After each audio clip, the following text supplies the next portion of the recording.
ನಮಸ್ತೆ ಟಿವಿ 20 ಕನ್ನಡ ವಾಹಿನಿಗೆ ಸ್ವಾಗತ. ರಾಜ್ಯ ಸರ್ಕಾರ ನೂರಾರು ವರ್ಷದಿಂದ ಜಮೀನಿನಲ್ಲಿ ಕೃಷಿ ಮಾಡಿಕೊಂಡು ಬಂದ ರೈತರ ಜಮೀನಿಗೆ ವಕ್ಫ್ ಬೋರ್ಡ್ ನೋಟಿಸ್ ಕೊಟ್ಟಿದ್ದು ಕೂಡಲೇ ಹಿಂಪಡೆಯಬೇಕು ಅಂತ ಮಾಜಿ ಶಾಸಕ ಸಂಜಯ್ ಪಾಟೀಲ್ ಹೇಳಿದ್ದಾರೆ. ಶುಕ್ರವಾರ ಬೆಳಗಾವಿಯಲ್ಲಿ ಮಾತನಾಡಿದರು. ವಕ್ಫ್ ಬೋರ್ಡ್ ಹೆಸರಲ್ಲಿ ರಾಜ್ಯ ಸರ್ಕಾರ ಬಡ ರೈತರ ಜಮೀನು ಕಬಳಿಸುವ ಹುನ್ನಾರ ಮಾಡಿದ್ದಾರೆ. ಇದನ್ನ ನಾವು ತೀವ್ರವಾಗಿ ಖಂಡಿಸ್ತೀವಿ ಎಂದಿದ್ದಾರೆ. ವಾಲ್ಮೀಕಿ ಆಧಾರ ಇರಬಹುದು, ಈ ಸಾಕಷ್ಟು ಈಗ ಇಲ್ಲಿ ನಮ್ಮ ಬೆಳಗಾವಿಯಲ್ಲಿ ಒಬ್ಬ ತಹಸೀಲ್ದಾರ್ ಆಫೀಸ್ನಲ್ಲಿ ಆಗುವಂತ ಆತ್ಮಹತ್ಯೆ ಇರಬಹುದು. ಈ ತರ ಬರೀ ಕೆಟ್ಟ ಕೆಲಸದಲ್ಲಿ ಮುಳುಗೋಗಿದಂತ ಸರ್ಕಾರ ಮತ್ತೊಂದು ಕೆಟ್ಟ ಕೆಲಸ ಮಾಡ್ಲಿಕ್ಕೆ ಮುಂದೆ ಬಂದಿದೆ.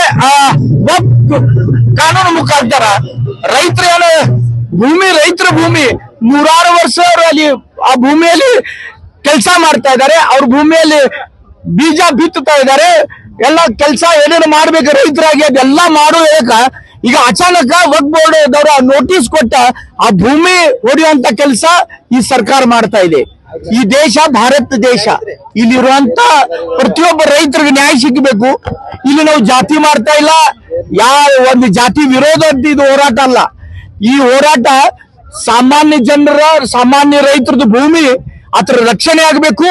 ಅದಕ್ಕೆ ಕರ್ನಾಟಕದಲ್ಲಿ ಇರುವಂತ ಸಿದ್ದರಾಮಯ್ಯ ಸರ್ಕಾರ ಏನು ನೋಟಿಸ್ ಕೊಟ್ಟಿದ್ರೆ ಅವೆಲ್ಲ ನೋಟಿಸ್ ವಾಪಸ್ ತಕ್ಕೊಳ್ಳೋ ಜೊತೆಗೆ ಮುಂದೆ ನಾವು ಈ ತರ ಕ್ರಮ ಯಾವುದು ತಗೋದಿಲ್ಲ, ರೈತರ ಭೂಮಿ ರೈತರಿಗೆ ಇರ್ತೈತೆ ಅಂತ ಒಂದು ಆದೇಶ ಕೂಡ ಕನ್ನಡಿಗರ ಮೆಚ್ಚಿನ ನಿಮ್ಮ ಟಿವಿ 20 ಕನ್ನಡ ವಾಹಿನಿ ಇದೀಗ ಟಿವಿಯಲ್ಲಿ ಲಭ್ಯ.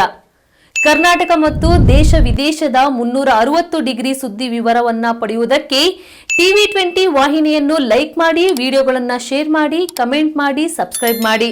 HCN ಕೇಬಲ್ 842 ನಂಬರ್ನಲ್ಲಿ ಹುಕ್ಕೇರಿ ತಾಲೂಕು ಹಾಗೂ ಸಂಕೇಶ್ವರದ ಸುತ್ತಮುತ್ತಲಿನ ಹಳ್ಳಿಗಳಲ್ಲಿ ಲಭ್ಯ.